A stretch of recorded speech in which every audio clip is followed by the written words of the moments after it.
ngasi ai daw yam ya de ko ai lak wonu mi se chicken kai kai lon thong ma nu oi te lo le ba thong do ngasi chicken nga kyam phang oi ba ko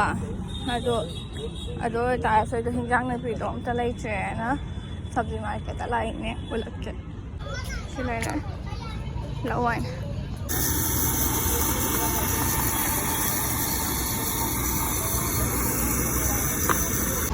aduna ai sai video na mi bani ito na sa patan na swai san na ngai mi su lai da na ma am si dai na swai area de mi phatte bo ga mi phata swai lambi ma pa je jo go cha da ba nu pa am lai e bo ga lambi da jo cha da ba swai da are yu yon bam lai se asigi swai sina khar develop oirabane swai jo da aigi area yore aigi area he yora agadi ki ba ko swai shopping mall le ra somni shopping mall karam kem khai nga moi ba swai yora de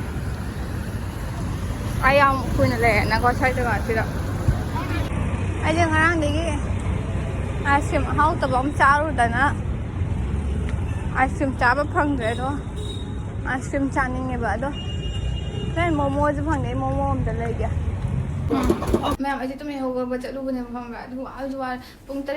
tare da de tum ho le ba nu ding gi pung tare da de hot bane ado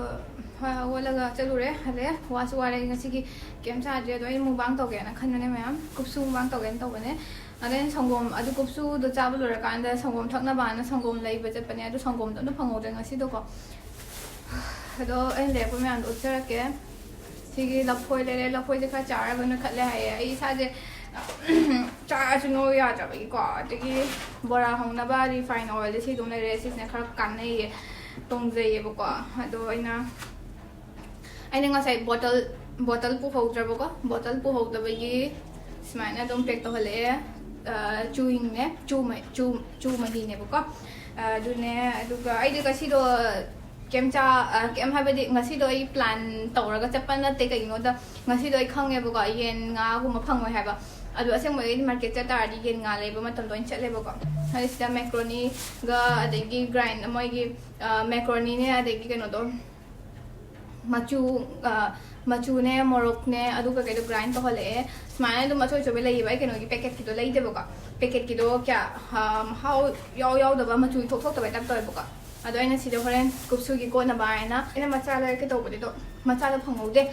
lupa kun pi e ko si je kun pi ba ne si kun ne da ba ta bi do le ke da ne ai de face lai ta ba ne na wai ba ko ado ina si da lupa ta ai le si je swai de bi chak pi ko da phang de ba ko smai na chaw ba si de hen da chaw ju rang do do ai bo rang o ba dang wai ba ko si je bora chu do ko na cha na ba sai na kun no le ke to ba thabi le ke to ga thabi dem thu na ke na to e pung ba le ha na adu ga si na kupsu ni ko mayam si na kupsu na ina ai wonder grinder like tabi ina grind to hon mane ko sai ai nga sa market chalu bu do adu market du en lebam du de ina grind to hon mane kupsu ne cheng gi kupsu ne aina si de gi cheng do na loina ngau tho ga pura ga chale du ga moina sai na ina grind to hon le du sai pore ya ma le he ai si gi bujia cham ngau ze ai chak sa ba da si bujia si au de chak sa ba ngam de bu ko any bujia mubang tong na bai do em tharang to ra ke no ke do Haobadi ngari ngau ba adegi mana ai gi kano hapak tabra hape nga ne ada kano do kupsu gi sem na bangari ke ka ngau ba khotpa ko na ba sem sar gi aduga ai bora khar jo hoge aduga phajana mubang gi tayari to bulu raga myam gong tek da se ada myam sem ba sa ba se am china kuin change phagi nate ai bora ngau bulu raga na ko na ba sem me sigi brinjal le tilo le adagi kobi se mapan thong de am phajaba malame manung da di pratin chang le mai khotam song ni ko adegi gi kupsu de se le ngok so ngok re gi kupsu de cheng oi be ai gi chu hi ne si je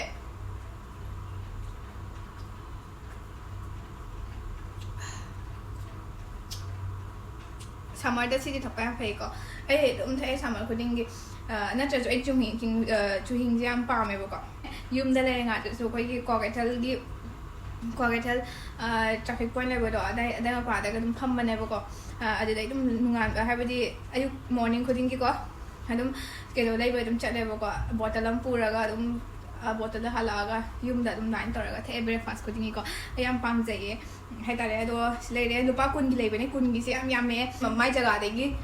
ꯊꯛꯄ ꯑꯣꯏꯇꯥꯔꯗꯤꯅꯦ ꯁꯤꯃꯨꯛꯇꯪ ꯇꯧꯔꯛꯑꯗꯕꯅꯦꯕꯀꯣ ꯌꯥꯝ ꯇꯧꯗꯦꯕ ꯑꯗꯨꯒ ꯄꯦꯛꯀꯤꯡꯒꯤꯅꯦ ꯍꯥꯏꯔꯒ ꯌꯥꯝ ꯇꯧꯔꯛꯑꯦꯀꯣ ꯑꯩꯅ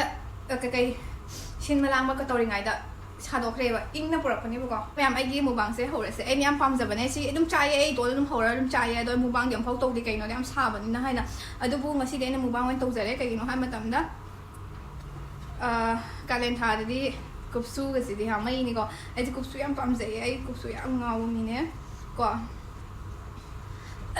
ꯑꯩꯗꯤ ꯏꯁꯥ ꯉꯝꯗꯅ ꯂꯩꯕꯒꯤ ꯁꯨꯝ ꯃꯣꯔꯣꯛ ꯑꯁꯥꯕ ꯆꯥꯅꯤꯡꯉꯛꯄꯗꯣ ꯑꯗꯨ ꯀꯩꯗꯧꯁꯤꯒꯦ ꯍꯥꯏꯅꯁꯨ ꯀꯨꯞꯁꯨ ꯆꯥꯔꯒꯦꯗ ꯍꯥꯏꯅꯀꯣ ꯑꯗꯣ ꯃꯌꯥꯝ ꯍꯧꯔꯁꯦꯀꯣ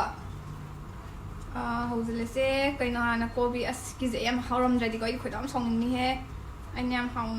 ꯍꯥꯎꯅꯤ ꯈꯜꯂꯒ ꯇꯧꯖꯔꯒꯀꯣ ꯍꯥꯏꯕꯗꯤ ꯍꯧꯔꯝꯗ꯭ꯔꯒꯗꯤ ꯀꯥꯏ ꯑꯁ ꯀꯣꯕꯤꯁꯤꯗꯤ ꯊꯋꯥꯏ ꯌꯥꯝ ꯅꯨꯡꯉꯥꯏꯇꯦ ꯂꯩꯔꯛꯇ ꯉꯥꯏꯅ ꯌꯦꯡꯉꯨꯅꯦ ꯑꯗꯨꯒ ꯇꯧꯔꯤꯁꯦ ꯌꯦꯡꯉꯨꯅꯦ ꯐꯤꯕꯝ ꯌꯦꯡꯉꯨꯅꯦ ꯉꯧꯁꯣꯛ ꯉꯧꯔꯦ ꯁꯤꯕꯨ ꯀꯩꯅꯣꯕ ꯀꯣꯕꯤꯕꯨ ꯁꯨꯃꯥꯏꯅ ꯀꯅꯥ ꯉꯧꯅꯒꯦ ꯍꯥꯏꯕ ꯑꯗꯨꯏ ꯈꯣꯏꯗꯧ ꯑꯗꯨꯝ ꯁꯥꯎꯅꯤꯡꯗ꯭ꯔꯥꯅꯦ ꯑꯗꯨꯗꯤ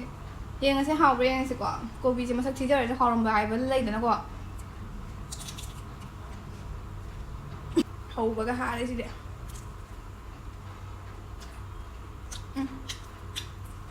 ꯆꯥꯕ ꯉꯝꯗꯣꯏꯔꯥ ꯈꯪꯗꯦ ꯍꯥꯏꯌꯦ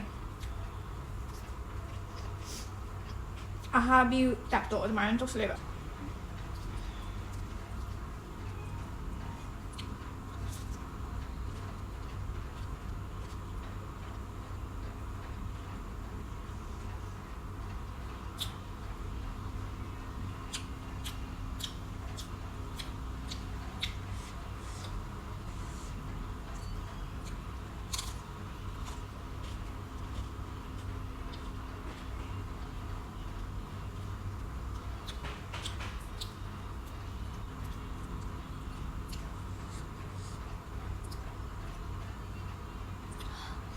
ꯁꯤꯁꯨ ꯂꯤꯗꯕ ꯃꯥꯜꯂꯒ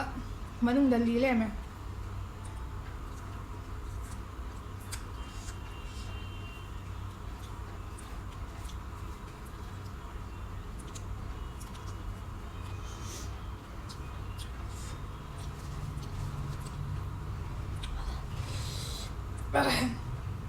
ꯁꯥꯏꯌꯦ ꯊꯥꯖꯗꯅ ꯁꯥꯏꯌꯦ ꯃꯌꯥꯝ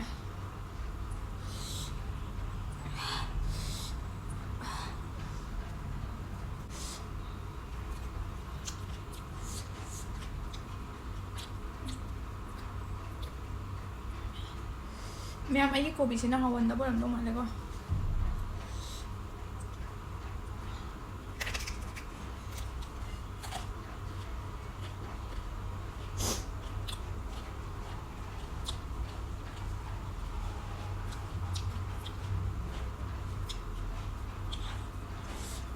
ꯀꯣꯕꯤꯁꯦ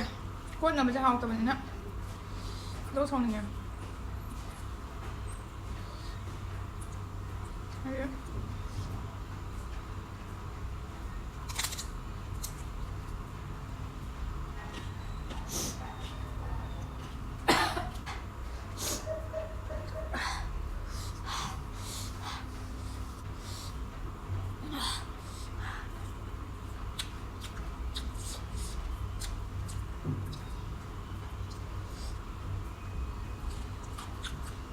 ꯃꯌꯥꯝ ꯑꯩꯁꯦ ꯅꯥꯔꯨꯕꯒꯤ ꯃꯤꯠ ꯀꯨꯠꯂꯤꯗꯣ ꯗꯥꯛ ꯁꯔꯀꯜꯒ ꯃꯤꯠ ꯀꯨꯠꯄꯒꯤ ꯌꯥꯝ ꯅꯨꯡꯉꯥꯏꯇ꯭ꯔꯦ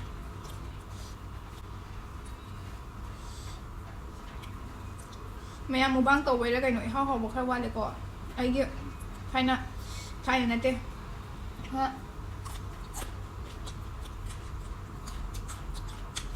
ꯀꯦꯃꯦꯔꯥ ꯅꯝꯗꯕꯤꯗ ꯏꯇꯣꯝꯅ ꯆꯥꯕ ꯀꯥꯟꯗꯗꯤ ꯌꯥꯝ ꯍꯥꯎꯋꯦ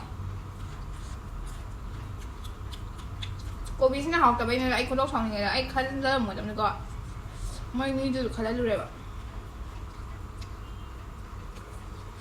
ꯁ꯭ꯋꯤꯠ ꯑꯣꯏꯕꯗꯣ ꯑꯣꯏꯔꯦꯕꯀꯣ ꯍꯥꯏꯕꯗꯤ ꯊꯨꯝꯕꯗꯣ ꯀꯣꯕꯤꯗ ꯊꯨꯝꯕꯁꯦ ꯍꯥꯎꯇꯦꯗꯅꯀꯣ ꯑꯗꯣ ꯁꯤꯒꯤ ꯀꯣꯕꯤꯁꯦ ꯊꯨꯝꯃꯦꯕ ꯃꯌꯥꯝ ꯃꯤꯠꯀ ꯂꯣꯏ ꯁꯤꯡꯉꯦ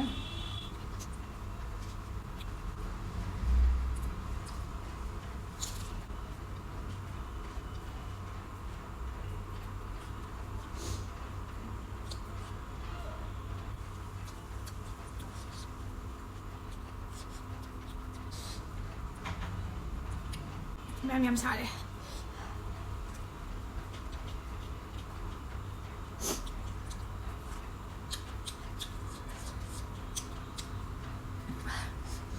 ꯃꯌꯥꯝ ꯀꯩꯅꯣ ꯑꯣꯏꯅ ꯀꯣꯠꯂ ꯆꯥꯔꯦ ꯍꯥꯏꯗꯤ ꯆꯥꯃꯁꯅ ꯑꯣꯏꯅ ꯆꯥꯔꯦ ꯃꯌꯥꯝ ꯀꯣꯕꯤꯁꯦ ꯌꯥꯝ ꯍꯥꯎꯔꯝꯗ꯭ꯔꯦ ꯊꯋꯥꯏ ꯅꯨꯡꯉꯥꯏꯇ꯭ꯔꯦ ꯉꯍꯥꯟꯒꯤꯗꯤ ꯀꯣꯕꯤ ꯈꯤꯇꯪ ꯆꯥꯔꯁꯨ ꯍꯥꯎꯕꯅꯦ ꯑꯗꯣ ꯉꯁꯤꯗꯤ ꯀꯣꯕꯤ ꯈꯤꯇꯪ ꯆꯥꯔꯁꯨ ꯍꯥꯎꯇ꯭ꯔꯦ ꯑꯗꯨꯅ ꯁ꯭ꯄꯨꯟ ꯑꯣꯏꯅ ꯆꯥꯔꯒꯦ ꯑꯩꯒꯤ ꯀꯨꯞꯁꯨꯁꯦ ꯃꯥꯡꯉꯅꯤ ꯍꯥꯏꯕꯗꯤ means ꯑꯍꯥꯎꯇꯕꯒ ꯌꯥꯟꯁꯤꯟꯅꯔꯒꯗꯤꯀꯣ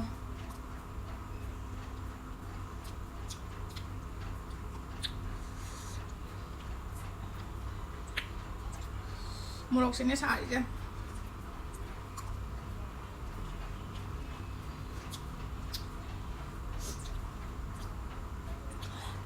Kupshu mukbang daw ba kayo?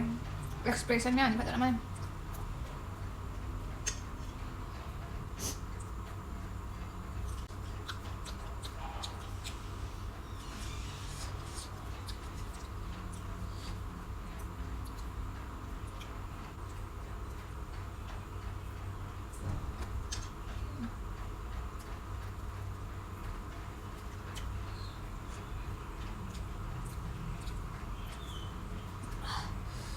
ꯃꯌꯥꯝ ꯍꯥꯔꯦꯕ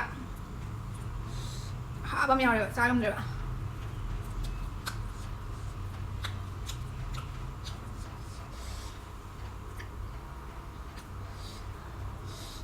ꯃꯌꯥꯝ ꯑꯩ ꯆꯥꯉꯝꯗ꯭ꯔꯦ ꯑꯩ ꯍꯣꯔꯦꯟ ꯁꯣꯏꯗꯅꯃꯛꯀꯤ ꯋꯥꯁꯔꯨꯝ ꯆꯦꯜꯂꯗꯤ ꯃꯌꯥꯝ ꯂꯦꯝꯃꯦ ꯉꯝꯗꯧ ꯃꯥꯟꯗ꯭ꯔꯦ ꯑꯩ ꯌꯥꯗ꯭ꯔꯦ 이사도 하이데 이사도 나래입니다. 해는 아니고 야들 봐. 면 야들 면 면 감드레 노래 배신을 노래 이거 슬라게 마탕다 무가 마탕다 나나 아하오보고 뭐이나 무방 떨게 shum바 사보고 맞아지 야들 학장도 속바 하비디 학장도 속바 되게 ngomsungom다 뭐가 짜보고 하이타래 아두다 파티들고 그러면 비디오지 마탕 소신절게 마탕 동생 나요 지금